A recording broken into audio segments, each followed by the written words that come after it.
Ser Spider-Man es un sacrificio. Debes escoger entre salvar a una persona y salvar todos los mundos. ¿Será muy tarde para preguntar, ¿ha muerto el doblaje? Miles Morales, Spider-Gwen y Peter B. Parker vuelven una vez más en una aventura multiversal, pero esta vez más grande, con más realidades, más Spider variantes y con un conflicto que marcará a Miles para siempre. Es hora de descubrir qué tan buena fue realmente esta película, pero lo que puedo adelantarles es, vaya que ser Spider-Man es un sacrificio. Across the Spider-Verse transcurre un año después de los acontecimientos de Into the Spider-Verse, tiempo en el que Miles ha podido crecer más como héroe y dominar sus poderes, pero al mismo tiempo ha comenzado a darse cuenta del precio que tiene ser Spider-Man. Equilibrar su vida normal con su vida como patrullero le está trayendo problemas con la escuela, problemas con su familia, problemas con sus intereses personales y se está enfrentando a un dilema interno, el dilema de si contarles o no la verdad a sus padres acerca de su identidad superheroica. Por si todo esto no fuese poco, la aparición de un nuevo villano que se hace llamar La Mancha llevará a Miles a descubrir que todo el multiverso está en peligro por razones que ni siquiera se imagina, y que hay todo un equipo de versiones de Spider-Man liderado por Miguel O'Hara, alias Spider-Man 2099, dándose a la tarea de evitarlo. Ok, hablaremos de todo por partes, pero sin duda, lo primero de lo que quiero hablar es de la animación de esta película. Into the Spider-Verse fue todo un hito en cuanto a arte visual, mezclando esta estética estilo cómic, la variación de cuadros por segundo o los colores de los escenarios, pero Across the Spider-Verse va todavía más allá, dotando no solo a cada personaje de una identidad anímica, sino también de una personalidad visual. Realmente esto no es nuevo en la saga. Ya en la primera película pudimos ver cómo mezclaban ciertos estilos de animación, por ejemplo con Penny, cuya estética tenía los rasgos típicos de la animación japonesa, o con Spider-Ham, cuyo aspecto era más caricaturesco en comparación a sus compañeros porque precisamente es una caricatura. En este filme retoman esa misma fórmula pero profundizan al máximo en ella, no solo dándole una estética propia a cada personaje, sino también a los universos alternos que podemos llegar a ver. El universo de Spider-Punk, con una estética de collage o scrapbooking, aparece también un universo de Lego, pero sin duda alguna, la tierra que para mí se lleva el top 1 de toda la película es la de Spider-Gwen. Los escenarios de este universo son increíbles, con una paleta de colores donde predomina el rosa, el azul y el blanco.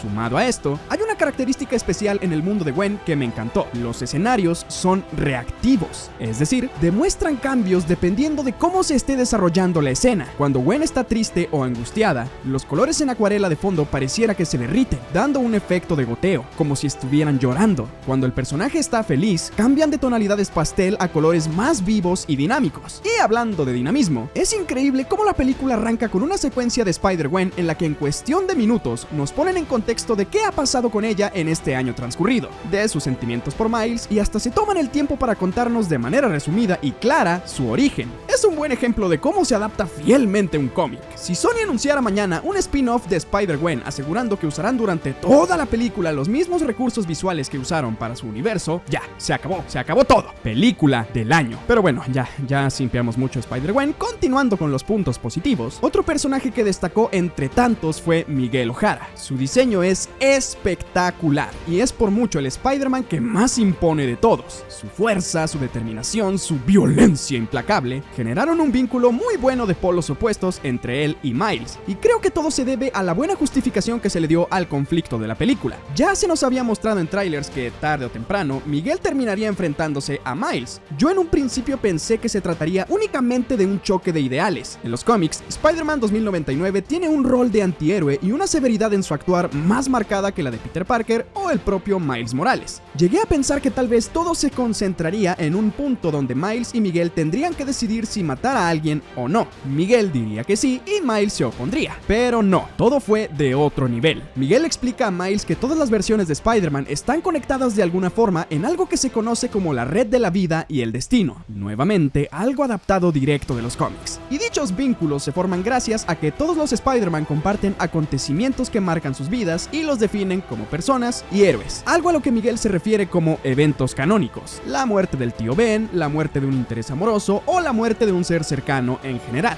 Y es aquí donde el conflicto escala a una encrucijada moral. Uno uno de los eventos canónicos de Miles será la muerte de su padre una vez que lo asciendan a capitán, algo que también es un elemento esencial en la historia de Miles Morales de los cómics, y Miguel sabe que no puede dejarlo ir porque tratará de evitarla, tal y como ya había evitado un evento canónico en el mundo de Spider-Man India. Este tema de los eventos canónicos es básicamente lo mismo que conocimos en la serie de Loki con la TVA y la sagrada línea temporal y todo eso. Hay cosas que tienen que ocurrir sí o sí, solo que en este caso, Miguel O'Hara sabe de primera mano que alterar un evento canónico puede llevar a que una realidad entera se destruya, tal y como ocurre en el episodio de What If de Doctor Strange Supremo.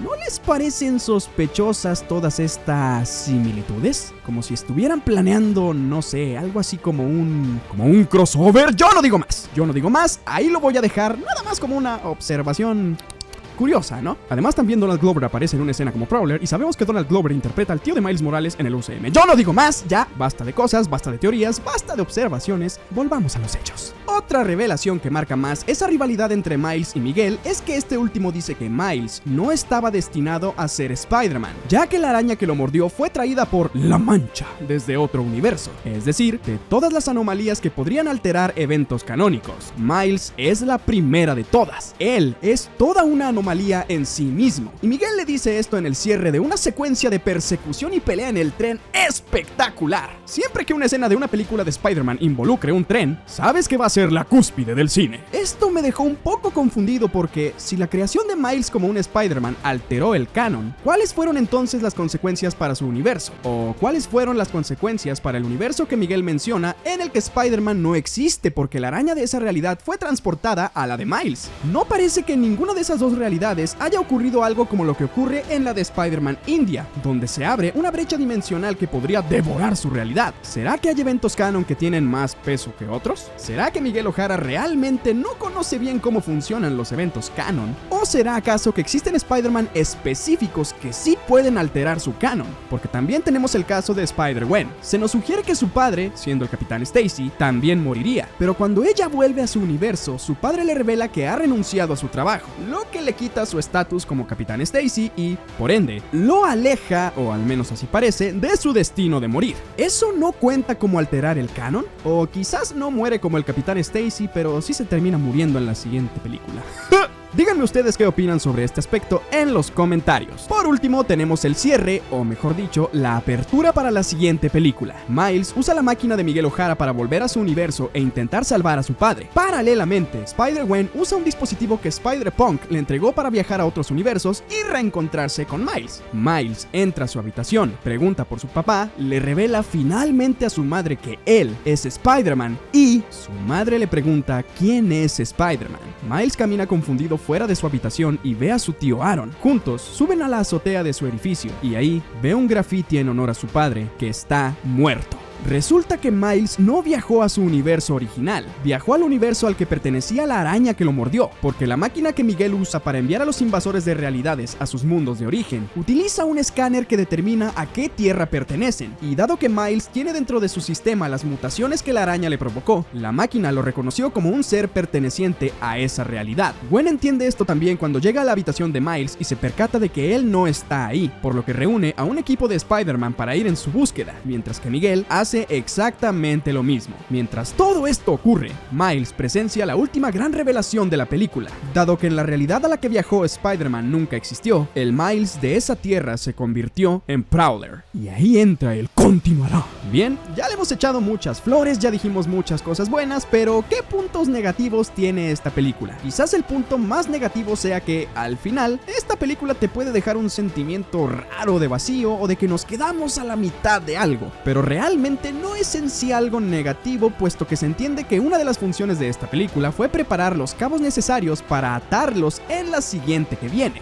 De esa forma, es probable que muchas de las dudas que he planteado en este video se resuelvan. También me hubiera gustado ver más de ciertos personajes como Peter B. Parker o de Spider-Punk, pero eso es ya más una preferencia personal y también entiendo que es una película de Miles Morales. De hecho, él mismo lo dice, esta es su historia y será él quien decida cómo será, haciéndolo a su manera. Me me gustó mucho que esta película tenga ese enfoque en el valor que tiene ser Spider-Man y que, tal y como lo vimos en Spider-Man 2, Miles experimente todas las complicaciones que su trabajo como superhéroe le trae a su vida normal. Esto sumado a que siente esa necesidad de probar su valía y que quiere llevar su vida hacia donde realmente cree que está su destino. Sus padres intentan guiar el camino de Miles Morales y Miguel O'Hara intenta guiar el camino de Spider-Man por la fuerza.